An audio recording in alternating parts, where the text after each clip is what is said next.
Winersa niya ako. Mas pinainit. Ramdam ko ang halik niya sa leeg ko, pababa sa aking. At mas pag-uusapan. Tinanggal niya bigla yung panty ko. Mga sikretong dito mo lang mapapakinggan. Top Secrets. Top Secrets. Top Secrets. Top Secrets.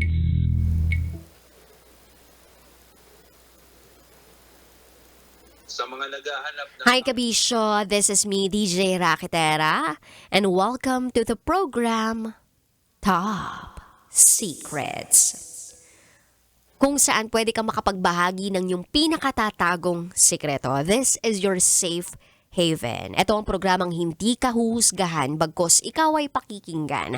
At meron na po tayong callers sa kabilang linya. Hello, magandang gabi sa'yo.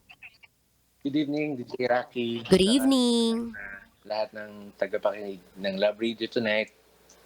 Ayun. Sir, okay lang ba na papatay naman yung monitor ko dyan kasi naririnig ko nagre-reverb yung boses ko eh. Concentrate na lang muna tayo dito sa sa ating Viber call. O kung hindi mo talaga maiwasan na tingnan yung pagmumukha ko kung nanonood ka sa TikTok o sa Facebook, sige, i-mute mo meron na ba? lang. Meron. Okay. Nakakatuwa naman. So, hindi ka nanonood ng TikTok tsaka Facebook. Nasa ano ka pala? Nasa daanan ka, no? Radio. Kanina. Kanina. Okay, sige. Sir, anong pwede naming itawag sa'yo? Gino, Gino. Ilan taong ka na, Gino? 36. 36. Gino, 36. Sang lupalop ka naman galing. Taga Manila po. Taga Manila. Uy. Yeah. Okay, hindi na ako magpapatumpik-tumpik pa, Gino, ha? Gino, 36 from Manila. Ano ang top secret mo? Siguro top secret ko, meron kasi akong pinakilala sa parents ko. Siya yung kauna-unahang girl na pinakalala ko sa parents ko. But it turned out, hindi naman siya yung official na girlfriend. So parang ang nangyari is, nakailang po siya sa bahay. Tapos, so yung first na pakilala ko sa parents ko, so parang nagulat sila kasi that was the first na girl na pinakilala ko sa kanila. Yun, pero ang turn out na hindi kami talaga official. OMG. So, etong babaeng to na ipinakilala mo sa parents mo or sa family mo ay hindi mo karelasyon. Meron ka bang karelasyon na iba? Yung opisyal, ha? Wala naman. Wala naman. So, what made you decide na biglang ipakilala mo tong babaeng to sa mga magulang mo, sa family mo? Kasi for the longest time, may mga naging girlfriend naman ako pero hindi ko kasi napapakilala sa parents ko kasi siguro by that time, yung parents ko kasi medyo mataas yung standards. Hindi naman, yung standards in terms of dun sa quality ng babae na gusto nila makilala sa girlfriend ko. So, actually, itong girl na to, okay lang ba magkwento? Sige, go. Nakilala ko lang siya sa Facebook. Ang awkward lang kasi parang that was pandemic that time. So, parang nakilala ko siya sa marketplace. Okay. Because meron akong binibenta na item that time. Tapos parang nag-inquire siya. Tapos nag-chat kami. Tapos na-curious kasi ako sa kanya. Oh. Tapos hanggang sa tinignan yung profile niya. Sabi ko, okay, cute si ate sabi yung gano'n. So, ayun, hanggang sa hindi naman natuloy yung transaction namin. Parang iba yung nakabili. Tapos nagkaroon kami ng conversation kasi kinulit ko na siya ng kinulit that time. Hanggang sa nagka-message kami through Facebook pero medyo mailap siya that time. Tapos parang a month yata or 2 months after nung convo na yun. Nagkaroon ulit kami ng chat. Tapos yun yung time na nag-meet kami in person. So lumabas kami ilang beses. Tapos actually si girl is well-profiled naman kasi she was an CPA. She's working for a private company. So, sabi ko, by that time, parang hindi pa siya ready that time. So, sabi ko, Sabi ko, ba't hindi ka mag-boyfriend, ganyan. Tapos, parang na galing ata siya sa breakup, parang ganyan. So, Oo. parang si ate girl naman kasi is, she's a normal girl. I mean, in terms of sa looks, she's cute talaga actually, maputi, tapos short Mhm. hair. So, madali naman siya maging comfortable with. Ako Mhm. kasi yung tipo ng guy na mabilis maging comfortable sa isang babae, lalo pag Mhm. May question ako, medyo babaero ka ba? Ba't ka tumawa? medyo, oo. Kaya wala ka Kaya yun nga. nagpapakilala. Oo. So, sige nga, pwede tayong mag-compute. Ilan na naging girlfriend mo? Yung seryoso, Oo, yung seryoso muna tayo. 4, Yung hindi seryoso, ilan? siguro, lagpas 10, I think. Oh. Ayun. Okay. Lagpas 10. So, Ah, ah. eto na, nagkakilala na kayo ni girl, dinala mo na sa parents mo. Anong sabi ng parents mo? Actually, ganito yon. Sabi ko, actually, siguro papunta naman na kami doon kay girl. Papunta naman ni girl doon sa talagang maging kami sana. Kaso ang saklap lang ng ending, mamaya, kwento ko. So, parang sabi ko, uy, birthday yata ni daddy yata that time. Kasi magkasunod Mhm. yung mami at daddy ko parehas Mhm. May. So, I think, birthday ni daddy yon. So, Mhm. sabi ko, birthday ni daddy, sabi ko, parang Sunday yon, sabi ko. Mhm. Gusto mo punta tayo sa amin? Sabi niya ganyan. Sabi ko, Saturday night, sabi doon tayo matulog. So Mhm. sabi ko sa mami ko, ma, sabi ko, ah, uwi ako tonight dun sa bahay, Mhm. dun sa bahay ng parents ko. So sabi niya, okay lang ba may kasama ako? Mhm. So nagtaka na yung mami ko, via chat lang, sino kasama mo, ganyan. Sabi ko, basta meron akong may papakilala ako, ganyan. Tapos, parang sabi ni mami, sabi niya, "Sino yan, girlfriend mo?" Ganyan. "O bakit dito matutulog?" Ganyan, sabi niya ganyan. So, parang, yun nga, since first time nga ako may mapapakilala, parang nabigla sila for the longest Oo time. naman, siyempre kapag Oo. dalagang Pilipina, hindi dapat matulog sa bahay ng lalaki. Ayun na nga. Ayun na Eto ang naman, agad-agad niyaya mo matulog tayo sa bahay namin. Eh di mabibigla talaga yung nanay mo nun. parang parang kasi traffic kasi pa nearby province lang naman, hindi ko na sabihin kasi makilala na identity ko. So, parang sabi ko, sabi ko kay girl, sabi ko, "Okey lang birthday kasi daddy, surprise natin." Sabi ko, "Okey lang ba matulog sa amin?" So, parang hesitant siya that time, pero okey lang din naman since napapayag ko siya. Ang hindi pumayag is si father. Though kay mami ako nagpaalam, parang sabi ni mami sabi niya, "Hindi na, bukas na kayo umuwi kasi parang hindi mo pa naman asawa, ba't dito mo patutulugin sa kwarto mo?" Ganyan. So, anong nangyari nun is sinundo ko si girl from sa bahay nila, tapos ang ginawa namin is nag-check-in kami nearby dun sa bahay namin na hotel, parang gano'n. So, parang nagpalipas muna kami ng kinaumagahan bago kami pumunta. Asus, mga galawan. Nag-jackstone kayo?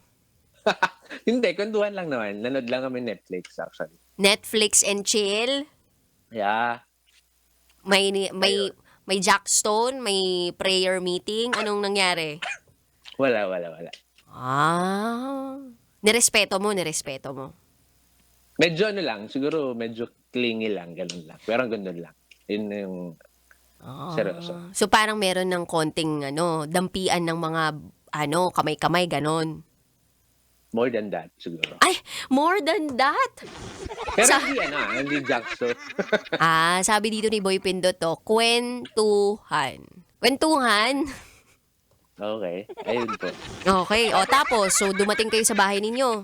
Oo, siyempre first na pakilala bunso kasi ako Mhm. dalawa lang kami. So, malaki yung gap namin ng brother ko. Yung brother ko kasi mas maaga nag-asawa, tapos ako, single pa rin hanggang ngayon. Siguro baka karma ko na nga rin 'to, Up to now. Ay, wala kaming So, sinasabing ganun, hindi nga, parang feeling ko kaya nga, nung habang nagdadrive ako actually, galing ako sa labas. nag-tune in. Sabi, try ko kayong tumawag. Nung, yun nga, binibigay mo yung Viber number. Buti inulit mo, madam. Kasi hindi ko makukuha kasi nag-drive ako that time. So, yun na. Tapos, so pagdating namin, pag-park kong ganun, syempre, yung mami ko yung unang sumalubong. Typical na, syempre, gulat. Nagmano o nagbeso?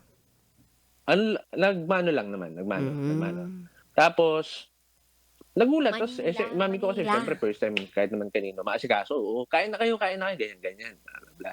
Tapos, pakiramdaman muna. Kasi, mami ko kasi is, ganun yun eh. As in, tsetsempo muna, makikiramdam, Mhm. bago mag-question, ganyan. Okay.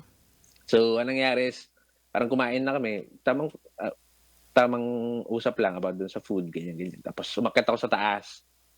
Tapos, nag-uusap na silang dalawa. Ganyan. Kwentuhan, ganyan, about sa akin. Hulaan ko. So, natuwa yung magulang mo sa girl na dinala mo? Actually. So ngayon, additional puntos dito sa babaeng to kasi parang feeling mo, uy, pwede to Okay, Na-fall ka na ba? Getting there. Oo. Getting there. Kaso, hindi, ewan ko. Tapos, yun nga, that was May, first week. Tapos, umulit-ulit, May 24. Pero ano na kami ilang months na rin kaming lumalabas. May 24, tuloy ang birthday. Basta May last week, birthday ng mami ko. Pumunta ulit kami, pangalawang punta namin sa bahay. Mhm. Birthday kasi ni mami. Yan, so ganyan. Tapos, ang masaklap lang is, sumunod kasi ang birthday after ng mami ko is birthday ko. After nung mismong birthday ko, dapat lalabas kami. Parang hindi ko alam kung may problema lang si girl that time. Basta parang feeling ko nag-ghost niya ako after nung mismong birthday ko. Tapos after nung mismong birthday ko, kasi hindi na niya ako nire-reply. Yun yung kwento. OMG. Kumusta puso mo ngayon? Actually, 2022 yun 2024 na ngayon. Medyo, nung siguro few months, yung 2022, hindi ko alam kung actually, nahirapan ako maka-move on kay girl. Kasi daw hindi kami official. Kasi medyo na-attach na rin ako sa kanya. Kasi Tsaka niyayaya okay mo lagi lumabas eh. Pag niyayaya mo lagi lumabas, di ba? Natutuwa ka sa company ng girl. Yeah. So may balita ka pa sa kanya ngayon? Wala na? Actually, magkausap kami kasi yung work niya is gamit yung other apps like Viber. Hindi niya, after, nung mismong birthday ko, nag-reply lang yata siya. I think last was parang a day before nung birthday ko. Pero mismong birthday ko, hindi na siya nag-reply. Nasaktan ka? Medyo. Oo, syempre kasi birthday mo Oo. tapos hindi ka man lang binigyan ng special na atensyon, 'di ba? Kaya nga, yung parents ko pinuntahan niya, di ba? Tapos ako hindi. Oo. Baka naman Hindi niya ako wala pa kayong talk na yung tipong ano ba talaga kayo? Nagsasabi ka ba ng intention mo? May sinasabi ka ba sa Nagsabi kanya ako ng intention mo? actually. Ano sabi mo? Sabi ko, potential ka. Yun lang yung sinabi mo, nakakaasar yun. I mean, ikaw yung, sabi ko, kasabot ko naman siya. Sabi ko, papakilala ka na sa bahay namin. Pero panindigan na natin na tayo. Kasi ayoko magpakilala sa parents ko ng girl na hindi ko girlfriend. Pero alam ko kasi getting there na. Pero yun nga, naudlot. Hinahanap ba siya ngayon sa inyo? Siguro nung 2 years ago, nahanap siya. Kasi ka-telegram ng mami ko hiningi niya yung telegram Nung una, nagre-reply. Tapos after nun, sabi, ba't di nagre-reply si ano? Sabi ko, baka busy lang kasi, sinabi ko kasi, accountant kasi siya. So sabi ko, medyo busy. So, palagay mo, ano yung rason kung bakit siya bigla na lang lumayo? Or parang bigla ka na lang ginost? Hindi ko sure kung may problem siya personally or what. Pero, hindi ko rin alam Naglong message ka? Oo. Ano sabi mo? Haba What was the message? Yung ano lang, yung gist lang ng mismong message mo. Ano nangyari? Sabi ko, parang, na-touch na ako tapos bigla kang nawala. Parang gano'n. Yun yung gist. Sabi ko kasi parang hindi ka naman din talaga mahirap mahalin. Kasi sabi ko, napakasimple mo. Actually, mahilig talaga ako sa maganda. Kumbaga, pretty siya, may dating. Cute nga siya, Tapos, sabi mo, di ba? Cute nga siya. Pero Pero kumbaga sa mga dinate mo, hindi siya yung pinaka maganda, ganon. hindi. Cute siya pero may personality. Mahilig kasi ako sa lalo nung mga siguro early 20s ko. Mahilig ako sa medyo model type, gano'n. Sino ba Hindi ako kamukha mong kagupuan. artista? Hindi ako kagupuan. Medyo lang. Medyo stable lang sa buhay. Yun. Matinik ka lang, ganon. Medyo. Oo, di ba? Anyway, so anong realizations mo? Ayun, parang na-realize ko is parang, kasi that time kasi, parang nape-pressure na rin ako na magpakilala ng official. Oo, Kasi tsaka 36 ka na, di ba? Normally, yung mga ganyan, marrying age na yan eh. Oo nga eh. Pero by that time, parang nasa ano pa lang ako noon, 33? 34, 33. 34, ganyan. So, kasi every Christmas, like ngayon, mag-Christmas na naman, meron na naman reunion yung sa bahay namin kasi doon sila nag-Christmas. Magtatanong na naman yung mga tito-tita ko, ganyan. Kagaya nga nung na-post ko siya actually. Tapos parang nung nawala nga bigla, hinahanap na sa akin. So hindi ko alam kung ano sasagot ko. So hindi na ako sumasagot. Kasi kinukulit din ako ni mami ko. Tapos tinatanong din ako mga tito ko. Nakikipag-date ka na ba sa iba ngayon? Actually, oo, pero Oh, Yun nga nadulas ka na, sabi mo marami. mabilis kasi ako magsawa eh. Yun lang. Kahit sobrang ganda. Oo. So gusto mo yung may challenge? Hindi naman. Hindi, yun yung problema ko, DJ Rocky. Yung profile ko, ano lang naman, siguro nasa upper middle class. Okay, wait lang May problema din tayo kasi oras na para mag-commercial break tayo eh. Okay. Sige, so babalik tayo ha para sa programang Top Secrets. Sige. Ramdam na ang Pasko sa Love Radio. Basic!